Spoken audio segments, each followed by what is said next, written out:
The grand ballroom of the Los Angeles Convention Center had never before borne witness to such an assembly of glitz, gravitas, and raw emotion as it did on the night of Forrester Creations' 40-year gala, where the air itself seemed charged with the electricity of high fashion and higher stakes. Crystal chandeliers hovered like constellations above the sea of couture gowns and tuxedos, spotlights danced upon the polished marble floors, and a hush of anticipation rippled through the elite gathering as they awaited the moment when Patriarch Eric Forrester would take the stage to commemorate 4 decades of visionary design and indomitable family legacy. Reporters from every major publication, Vogue, Women's Wear Daily, Harper's Bazaar, lined the balcony with flashbulbs poised, ready to capture the unveiling of Forrester's newest collection and, rumor had it, a headline-making announcement that would eclipse even the most sensational runway reveal. The giant LED backdrop flickered to life in a dazzling choreographed display of archival sketches, sepia-toned photographs of Eric in his early days, and slow-motion clips of Brooke Logan striding down the catwalk in the original 1985 debut collection, hands on hips and hair full of promise, as Ridge Forrester stood just beyond the cameras, pride etched into every feature of his sculpted face. On that stage, with the scent of champagne and roses heavy in the air, Eric stood tall in a midnight blue tailcoat, flicking a silver microphone between his fingers as he surveyed the gathering crowd, so many of whom owed their fortunes, their fame, or at least their latest Instagram posts to the name Forrester. When at last Eric raised a single hand, the murmurs died instantly, and in a voice both warm and commanding, he announced that this would not merely be a celebration of garments or accessories, but a day of homecoming, a reunion of hearts, and the reaffirmation of legendary love.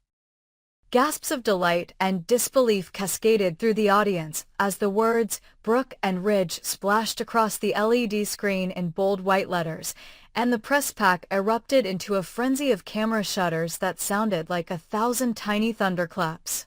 At the center of this maelstrom stood Ridge Forrester, his perfectly tailored charcoal gray tuxedo suddenly feeling like a second skin painted on by nerves. His pulse hammered in his ears as he scanned the crowd for Brooke's familiar face.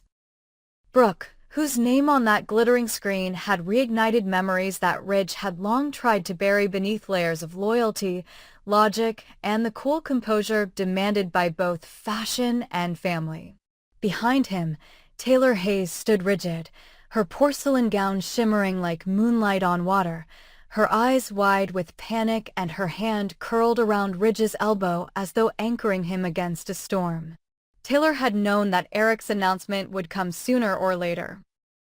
Had even suspected that it was precisely the emotional coup Eric intended to engineer, but Taylor had hoped, fervently, that the Forrester patriarch's priorities would remain firmly fixed on style, not sentimental melodrama. When Ridge had slipped onto the stage moments ago, Taylor had caught his gaze for a fleeting second, pleading silently for him to resist the tide of nostalgia that threatened to wash away their hard-won peace. But Ridge's jaw had clenched, his eyes pleading back that he bore no answer yet, that somewhere beneath the swell of his chest a decision warred with every beat of his heart.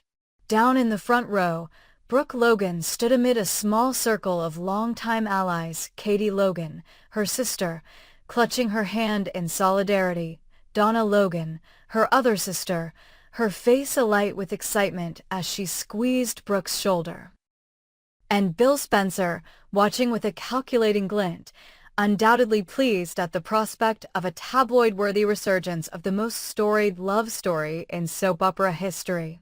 When Eric's words rang out and the lights dimmed to zero before flickering on to cast Brooke and Ridge in a spotlight of pure white, Brooke's breath caught in her throat, and a tremor of triumphant tears glittered at the corners of her eyes. In that moment, Brooke felt the weight of every sacrifice she'd made fade away. The nights she had spent coaxing Ridge's doubts into daylight, the centuries of whispered promises she'd uttered in the dark, the pain of watching him drift into colder alliances. All of it seemed to evaporate as she rose, porcelain clutch in hand and a single golden bracelet, Ridge's grandmother's, which Brooke had worn on the day they first confessed their love, catching the light on her wrist. She stood, every inch the heroine of her own love saga, and made her way toward the stage with a fluid grace that sent ripples through the assembled guests, each step a drumbeat heralding the reunion she had dreamed of for decades. But no spotlight can banish shadows entirely, and Taylor followed in Brooke's wake, her eyes blazing with determination and dread in equal measure. She moved toward Ridge, carefully timing her approach so that she would stand just behind him, a silent guardian against the tide of old enchantments. As Brooke ascended the stage, the audience rose in unison, some out of respect, some out of curiosity at how Ridge might react, and others simply because the spectacle demanded it. Brooke paused at the edge of the platform, dipping into a curtsy rehearsed 1,000 times in her mind, but when her gaze found Ridge's, the practiced pose melted into something more genuine, a tilt of her head, a soft smile that spoke of years of shared laughter and tears. Ridge stepped forward, his breathing ragged, his pulse echoing through his throat as he reached out to lift Brooke's hand. The two had never stood in such a public crucible before. Never under the surveillance of social media influencers live streaming every expression, their faces broadcast in millions of homes around the world. Yet here they were, the two halves of a love story that had defined an era, reunited on the stage where so many of Ridge's designs had first taken form, where Brooke's elegance had first adorned the world. Taylor's heart thundered as she watched Ridge's knuckles whiten around Brooke's hand. She knew the contours of Ridge's soul better than anyone. How he lurked between passion and prudence, how he measured his emotions with the engineer's precision that defined both his personal and professional life. She had thought that the solace she had offered him, the shared dreams they had begun to build, the quiet certainty of her love, would anchor him in the present. But in that instant, Taylor realized with a shock that was almost physical. Ridge had never fully closed the door on Brooke, and now that Eric had propped it open with a stage-lighting declaration, Ridge's heart might slip between the cracks. She surged forward, voice cracking like a whip through the charged silence. "Ridge, don't do this. You know what you and I have, what we've built together. Brooke belongs to the past." Her plea cut through the murmur of the crowd, and for a heartbeat, the world held its breath. Ridge's gaze flicked to Taylor, raw emotion shining in his eyes. He opened his mouth to answer, but Eric, sensing the moment teetering on the edge of melodrama, stepped between them with a broad sweep of his arms. Now, Eric boomed, voice rich and unflappable, "This is still a celebration, remember? 40 years of love, creativity, and family. Let us honor the path that brought us here." His words were both balm and blow. A reminder that Ridge was still Eric's son, bound by duty to a legacy that soared above any single romance. Brooke's hand slipped from Ridge's as she realized the emotional currents had shifted. She pressed her lips into a line of disappointment, yet her eyes glowed with triumphant fervor, as though Eric's pronouncement had validated her very existence in Ridge's narrative. Taylor, chest heaving, met Brooke's gaze with something like defiance, and in that silent exchange, each woman laid claim to Ridge's heart, one through a lifetime of passion, the other through steadfast devotion. The press pack plunged their lenses downward and upward, chasing every nuance of expression, Ridge's haunted glance, Brooke's victorious lift of her chin, Taylor's trembling lower lip. Down in the crowd, Bill Spencer smirked to Katie as though they had front-row seats to the most lucrative scandal in daytime history.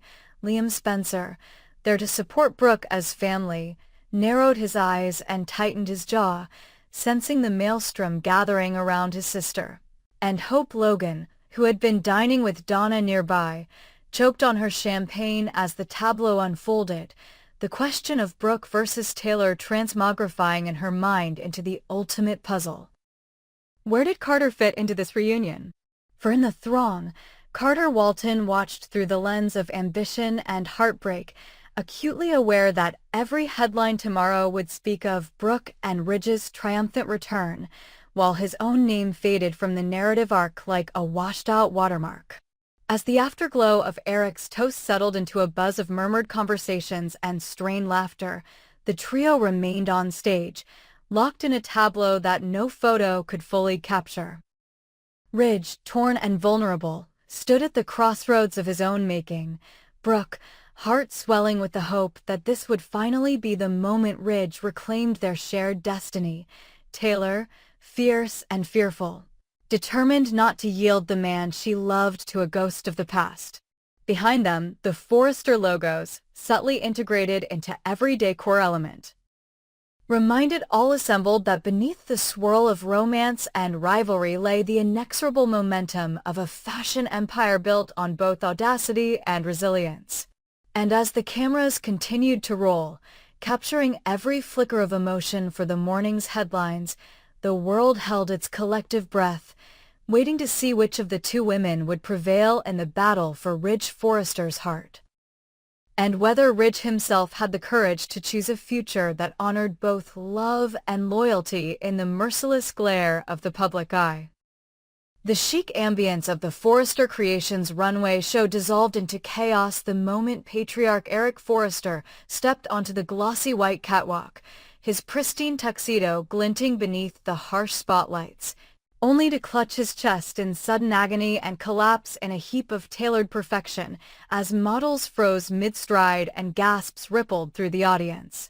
In seconds, the hush of couture elegance shattered into urgent shouts, and Eric's nearest aides, cane in hand, face ashen, rushed to his side while backstage pandemonium erupted as stylists and designers abandoned mood lighting and swatches to press toward the stage's edge, desperate to shield the Forrester Empire's figurehead from public view.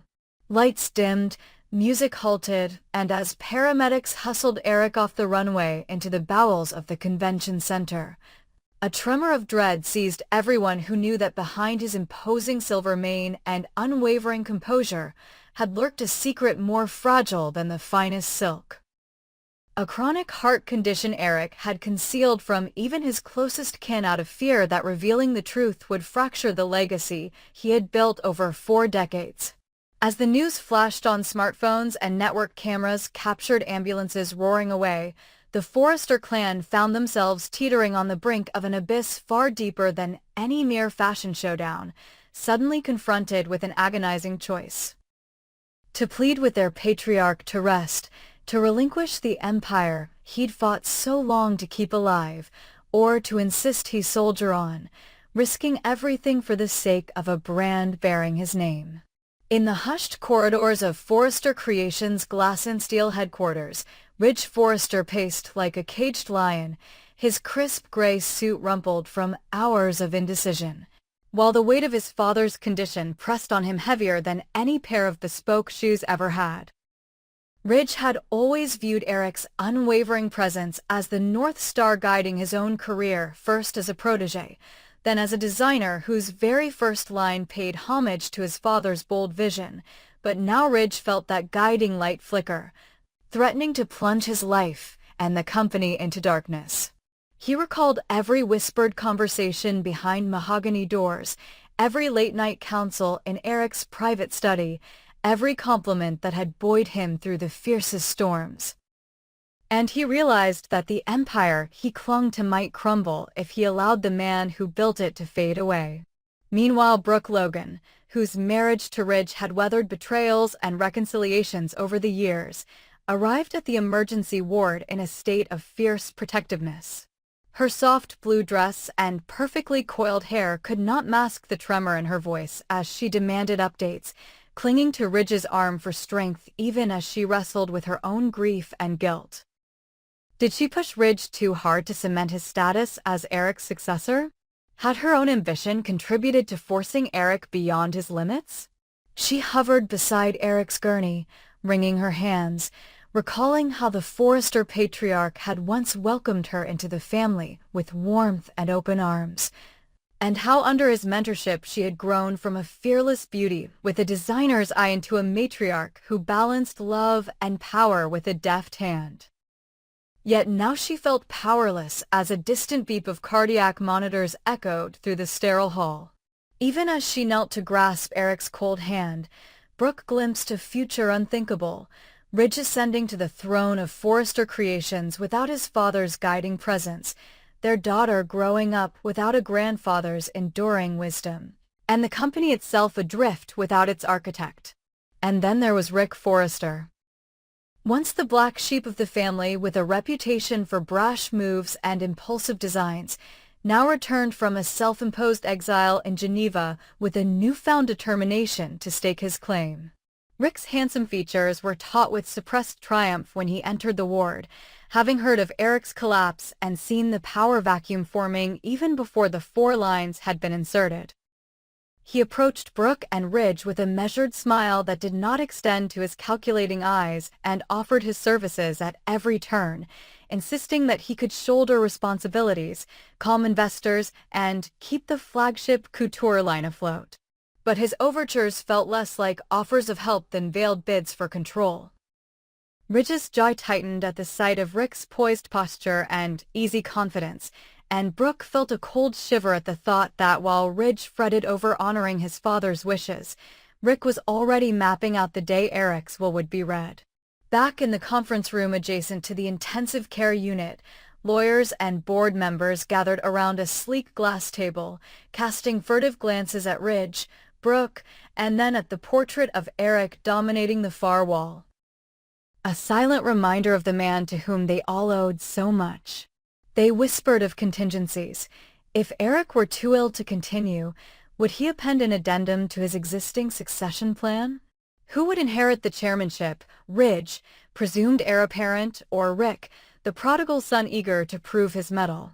Would Brooke's role as both Ridge's wife and a Forrester executive muddle the balance of power, especially if Rick leveraged Eric's trust in Brooke to forge an alliance?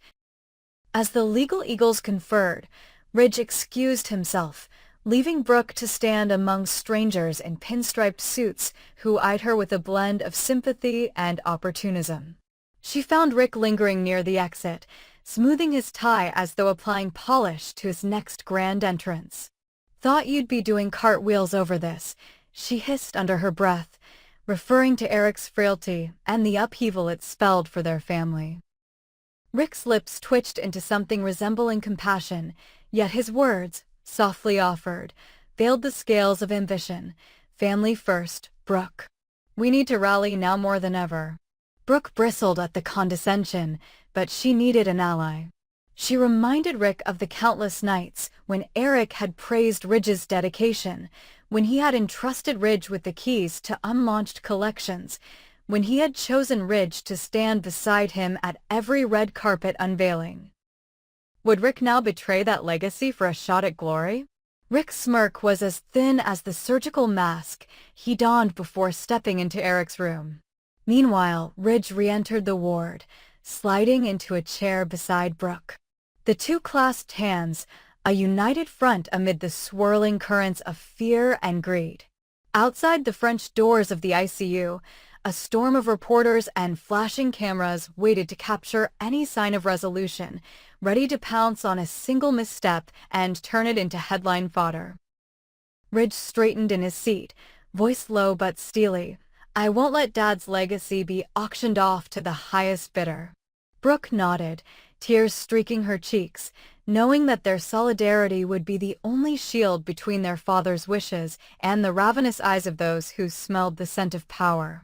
Yet, even as they resolved to protect Eric's dignity and honor his hidden struggle for as long as possible, they both felt the razor's edge of truth. That keeping Eric at the helm might cost him his health, while forcing him to retire might fracture the family beyond repair.